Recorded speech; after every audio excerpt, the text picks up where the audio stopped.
Hi, I'm Kelly. I wanted to share my story with you about my journey from probably around my 50s to where I am now at 55. And my focus really has been about my longevity. Now, I am a consultant. I've worked in the corporate world for 25 years and I'm very desk bound.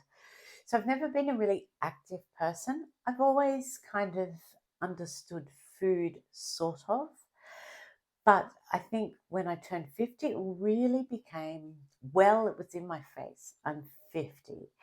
And I knew if I want to, well, really, if I want to die young at a ripe old age, I needed to start making changes. So let's talk about the four key areas that they often talk about in longevity, the things that will make the biggest difference, and that's exercise, food, connection, and sleep. I'm going to start with food just because that's probably my field of best expertise as I studied to become a nutritionist recently, and that was out of interest. So I'm just going to break this down. We all kind of know that really you need a good range of food, but some of the key things that we want to look at when we're over 50 is protein and calcium. Okay, protein is critical. After this age, we are losing muscle.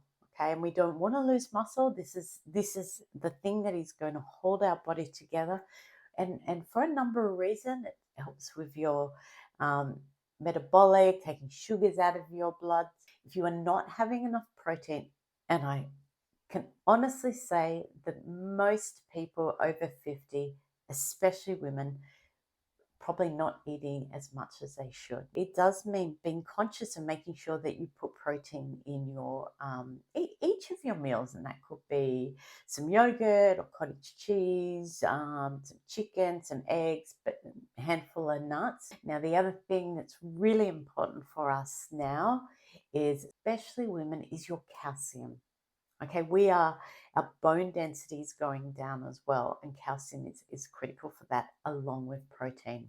Dairy as part of that because it hits on the two notes. So even my cup of matcha that I have in the morning, my glass of milk and my matcha, then I'm getting antioxidants from the matcha, but I'm getting 8 grams of protein and getting, a very substantial amount of calcium. So chuck in some cheese. Yogurt is a big part of my life. So what is also critical for us is making sure we have a big array of fruit and vegetables. So think of color and diversity. Okay, what's happening is with our fruit and vegetables, there's antioxidants, there's fiber, there's food that's feeding our bacteria system. These bacteria are really important for us. That fiber is important. Now, those antioxidants are going to help us stop aging. Well, it's not going to stop it, but it's certainly going to slow it down. Often they say 30 plants, right? 30 plants a week. Now, some that are very much into the bacterial system will say 30 plants a day. That sounds like a lot. But if you have a handful of different nuts and you make salads and you have some fruits and you throw on some, I don't know, you can throw in some seeds, some hemp seeds, some flax seeds, seaweed, put that on your salad, then you're starting to hit that 30 plants. Okay, so that's sort of quite basic what you should be aiming for. It's those good things. The two bad things you do not want to eat is processed food, or that food in those middle aisles of the supermarket. Try and avoid it. It's anything that has a shelf life. How has it got a shelf life? It's because of chemicals. Chemicals are really bad, and they use cheap oils. They're not using beautiful olive oil, or they're using cheap oils that are bad for us. Processed food is bad, okay? Doesn't mean I don't eat processed food. Oh, absolutely, I do. But I keep it to a minimum. And sugar. Sugar is really aging. Sugar is bad. It's bad for our insulin, our blood sugars. We don't want them in our blood. You want them minimized, okay? Just now, exercise for me has been a journey. As a young child, I was never really into exercise. And through the years, I would do, I'd go for bushwalk with friends, but nothing really major. Oh gosh, it was about 7 years ago. I took over a meetup, an active meetup group, and really started to get into bushwalking. And this meetup group had over 500 members. It was quite profound, actually. It was what was so special was, your giving, and it was bringing people together. It's quite an active group, and that really started my love of bushwalking. So, does it really hit my cardio? Probably not. It wasn't.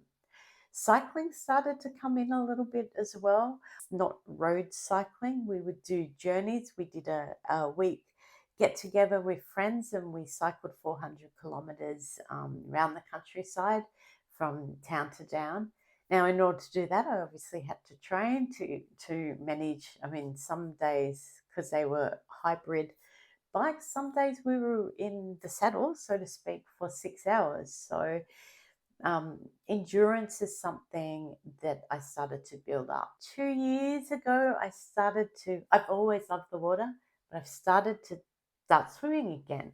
Now, that's really good on my cardio. It was really good on my joints. And I'm now in Masters Adult Swimming Group, and I do that between 2 times and 3 times a week.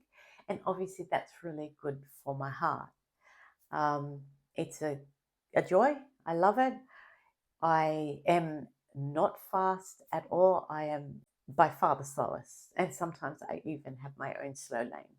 But, I'm there and I'm doing it. And yeah, it's great. And it's really, I want to think, and I try and remember that everything's about a little improvement every day about my health. And it's about the process, never about the destination. But I knew that I wasn't, I still wasn't hitting the muscle bit. And my shoulder, I get impingement from the swimming in my shoulder. And so I knew that I had to build up the muscles around my back and my arms to keep that joint not irritated, to stop it taking, the burden of the swimming. My legs have always been stronger than my arms, and trust me, that's not hard because working on a computer all the time, my arms were so weak. And so I started going to the gym and doing weights. I just go and look at the machines and watch some people and just have a go. Now, it's actually turned out to be where I'm probably in the most flow or the most joy. I actually love doing the weights. I go in, I put my music on and get down and do the weights, the strength of my top half. It's quite, for me, incredible the difference from what I was. And I can tell you a difference. I was thinking back a couple of years ago, these hanging bars, kids' bars? I showed my eldest daughter, I grabbed on and I couldn't hold on. She was like, "That's so pathetic. Try and hold on." And I couldn't. I had no hand grip and I didn't have any strength to hold my weight. Now, that is, hand grip is a really good sign of longevity. Now, I didn't know that then, but I do now know. And I look back to those couple of years ago. So that would have been about 4 years ago. So that was bad. That was not a good sign. So at the gym now, I've just started hanging on the bars. And so I can hold for 20 seconds now. So that's great. That's the improvement. Focus on exercise. It is about movement. Okay. And you have to look at it holistically. You want to walk, move those body. You want to do cardio for your heart and your lungs and do strength. What do I do now? I do about 2 sessions a week, strength training. So I do a bit of cardio when I go in, do some whatever, running on a treadmill. And trust me, it's not major running because I'm not there. or on the bike for a bit, the ellipsis, get the heart rate up. It's really to warm my body up. I mean, I've got swimming, so that really works my cardio. But if I didn't, I'd go to the gym and do make sure I did more cardio. But when I go to the gym, my aim is about getting in and building muscle. You can even do it at home. YouTube home strength training things for your home. There's heaps. There's heaps on YouTube. Have a look and start. Like planks are great. They're great for your arms. They're great for your core. Squats are really good. Great for your legs. So just encourage you to really start to make those habits. Okay. So the next important aspect is connection. Connections are important. Loneliness is very unhealthy. So that doesn't mean you have to be out and extroverted and with people all the time, but it does mean making sure you have some connection. In-person connection would be more meaningful than FaceTiming. But whatever works. I mean, I have a daughter. My eldest daughter lives in London, so our connection time is, on FaceTime or WhatsApp, and it works. I feel connected to her when we're talking. So, any connection's important, and I think being authentically connected. I feel really fortunate. I have a beautiful husband. I have my youngest daughter living here. I do have a great network of friends. I try and connect with them as much as I can. And I try to probably couple it. Like, do you want to come and do a swim with me? Do you want to do a big walk with me or do a bushwalk? Now, if I was living alone, I would know that it would be even more important to do that. So the next bit is sleep.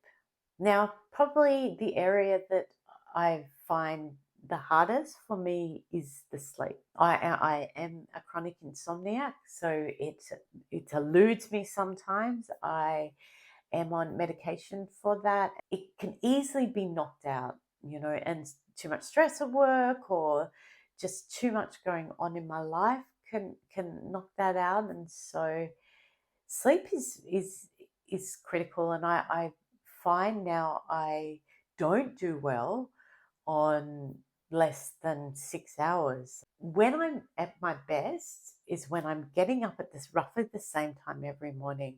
And it's a little bit tricky because I am a natural night owl. I love being up and I read. I'm an extensive reader, and so I'm reading at night. And so I have to just make sure I get up. I try to get up by 7 o'clock every morning, and I try to take the dog and get outside. Some people don't struggle with sleep, and my eldest sort of goes, I just put my head down and then I'm asleep. And I think, oh my gosh, it's like my dream. So I'm hoping that through this video and the little hints that you start to see your life in the space of four quadrants: exercise, food, connection, and sleep.